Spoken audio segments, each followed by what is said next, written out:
ഇപ്പോൾ സമയം ഒരു 10:30 കാരണം നമുക്കിന്ന് കൊയർ പ്രാക്ടീസ് ഉണ്ട്. അപ്പോൾ അതിനുള്ള പോക്കാണ്. അപ്പോൾ ബസ് വന്നിട്ട് 11-നാണുള്ളത്. പിന്നെ ഇപ്പോൾ ഉള്ളൂ, കാരണം ഇതുവഴി പോകുന്ന ബസ് ഇന്ന് ലേറ്റാണ്. എന്ത് പ്രോഗ്രാം എനിക്കുണ്ടെങ്കിൽ ഞാൻ എപ്പോഴും ലേറ്റ് ആയിട്ട് പോകത്തുള്ളൂ. കാരണം ഒരുങ്ങി കെട്ടിയൊക്കെ വന്നു കഴിയുമ്പോൾ എങ്ങനെയല്ല സമയം പോകും. അപ്പോൾ നേരെ വെങ്കോട്ടേക്കുള്ള പോക്കാണ്. അപ്പോൾ അവിടെ നിന്ന് 11-ന് ബസ്സുള്ളൂ. ഈ വെയിലും കൊണ്ട് ഞാൻ അവിടെ വരെ നടന്നു പോകും. പോകുന്ന വഴിക്ക് ഇങ്ങനെ കുറേ സംഭവങ്ങൾ കാണാനുണ്ട് കേട്ടോ. അപ്പോൾ അതൊന്നും കാണിക്കാമെന്ന് വെച്ചു. ഇപ്പം റോഡൊക്കെ നല്ല പഴുത്ത് കിടക്കുകയാണ് കേട്ടോ. എങ്ങനെയായാലും ചൂട് കൂടുന്നതിന് മുമ്പ് നേരെ നമുക്ക് പ്രാക്ടീസിൽ നിന്ന് തലത്തി തരണം. അപ്പോൾ വരുന്ന വഴിക്ക് തന്നെ ഇതുപോലൊരു ചെടി നിൽപ്പുണ്ട് കേട്ടോ. ഇത് കാണാൻ നല്ല രസമാണ്.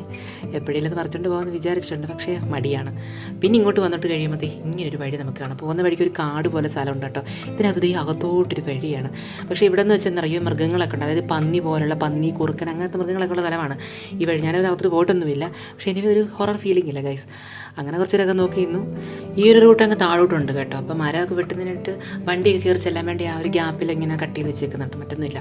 അങ്ങനെ നമ്മൾ പ്രാക്ടീസ് സെൻ്റർ എത്തി. അപ്പോൾ എത്തിയപ്പോഴേക്കും പ്രാക്ടീസ് തുടങ്ങി. കാരണം നമുക്ക് പറഞ്ഞേക്കുന്നത് 9 o'clock ടൈം വന്നിട്ടുള്ളത്. അപ്പോൾ ഞാൻ നല്ലപോലെ ലേറ്റ് ആയിട്ടുണ്ടായിരുന്നു. അപ്പോൾ പ്രാക്ടീസ് സ്റ്റാർട്ട് ചെയ്തിട്ടുണ്ടായിരുന്നു. നമ്മുടെ പ്രോഗ്രാം ഇനിയും വളരെ കുറച്ച് ദിവസങ്ങളുള്ളൂ കേട്ടോ. നാളെ ഫൈനലാണ് കേട്ടോ. അത് കഴിഞ്ഞാൽ പിന്നെ നമുക്ക് മൺഡേ നമ്മുടെ പ്രോഗ്രാം ഓൺ സ്റ്റേജിലായിരിക്കും. നമ്മുടെ ലൈവ് പെർഫോമൻസിന് പോവുകയാണ്. അപ്പം പാട്ടുകളൊക്കെ തന്നെ എല്ലാവരും ഏകദേശം ഒരു 90% ആളുകൾ എല്ലാവരും പഠിച്ചു കേട്ടോ. അപ്പോൾ ഇനിയിപ്പം നമുക്ക് ഓർക്കസ്ട്രയോടെ ഒന്ന് പെർഫോം ചെയ്ത് നോക്കണം. അപ്പോൾ പിന്നീട് നമുക്കിത് ഈ പാട്ട് പാടാനുള്ള ബുക്ക് കിട്ടുന്നുണ്ട്. ശുഭാനന്ദ നാമം നൽകിയിട്ടുള്ള ബുക്കാണ്. അപ്പോൾ അത് നോക്കിയാണ് നമ്മളിനി സ്റ്റേജിൽ പെർഫോം ചെയ്യാൻ പോകുന്നത്. ആ ബുക്ക് വളരെ കെയർ ചെയ്യണമെന്ന് പ്രത്യേക സാറ് പറഞ്ഞിട്ടുണ്ട്. പിന്നെ ഇതുപോലെ ഓരോ ഭാഗങ്ങളും പലരെ കൊണ്ട് ഇങ്ങനെ പാടിച്ച് നോക്കുകയാണ് കേട്ടോ. അപ്പോൾ എല്ലാവരും തന്നെ പക്ക പെർഫെക്റ്റ് ആയിട്ടുണ്ട് കേട്ടോ. അപ്പോൾ ഇനിയിപ്പോൾ നമുക്ക് ഉച്ചയായപ്പോഴും ഫുഡ് ഉണ്ടായിരുന്നു കേട്ടോ. അപ്പോൾ ഫുഡൊക്കെ നല്ല ടേസ്റ്റ് ആയിരുന്നു.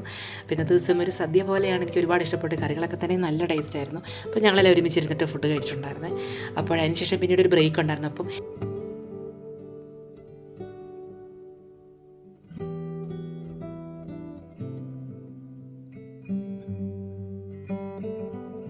അങ്ങനെ പ്രോഗ്രാമിന് ഡേറ്റ് എടുക്കുന്നവർക്ക് ഭയങ്കര ടെൻഷനാണ്. കാരണം ഇതുപോലൊരു കൊയർ പ്രോഗ്രാമിൽ ഞാൻ ഫസ്റ്റ് ടൈമാണ്, മിക്കവരും ഫസ്റ്റ് ടൈമാണ് കേട്ടോ. അപ്പോൾ അതിൻ്റെ ഒരു ടെൻഷൻ എല്ലാവർക്കും തന്നെ ഉണ്ട്. കാരണം ഞാൻ പറഞ്ഞായിരുന്നല്ലോ, ഈ ഒരു കൊയർ ഗ്രൂപ്പിൽ പല ഏജിലുള്ള ആളുകളുണ്ട്.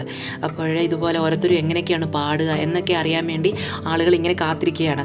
അപ്പോൾ അതിൽ ഏറ്റവും ഉപരി എന്ന് പറഞ്ഞാൽ ഭഗവാന്റെ സന്നിധാനത്ത് ഞങ്ങൾക്ക് എല്ലാവർക്കും ഈ ഒരു കീർത്തനം ഇപ്രകാരം പാടാൻ കഴിയുക എന്ന് പറഞ്ഞാൽ വലിയൊരു അനുഗ്രഹമാണ് കേട്ടോ. ഒരു ബ്ലെസ്ഡ് മൊമെൻറ്റും കൂടാണ്. അപ്പോൾ അതിൻ്റെ ഒരു ഭാഗ്യം എല്ലാവർക്കും ഉണ്ടായിട്ടുണ്ട്. അപ്പോൾ ഞങ്ങൾ എല്ലാവരും തന്നെ നമ്മുടെ മാക്സിമം എഫേർട്ട് ഇട്ടിട്ട് നല്ല രീതിയിൽ പാടുന്നത് കേട്ടോ. അപ്പോൾ അതിൽ പെർഫെക്ഷനൊക്കെ സാറ് പറഞ്ഞു തരുന്നുണ്ട്.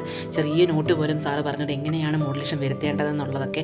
അപ്പോൾ അതൊക്കെ തന്നെ നല്ല രീതിയിൽ ചെയ്യാൻ പറ്റുന്നുണ്ട് കേട്ടോ. അങ്ങനെ ഈവനിങ് ആയപ്പോൾ നമ്മുടെ കുമ്പളപ്പം വന്നിട്ടുണ്ട്. This my favourite with my favourite ചായ. അങ്ങനെ ഞങ്ങളുടെ പ്രാക്ടീസിൻ്റെ ഫൈനലായിട്ടോ നാളെ. അതിനുശേഷം പിന്നീട് മൺഡേ രാത്രി 7 മണിക്ക് ലൈവ് പെർഫോമൻസ് ആണ്. അപ്പോൾ എല്ലാവരും കാണണേ. അപ്പോൾ ഇത്രയേ ഉള്ളൂ. ബൈ.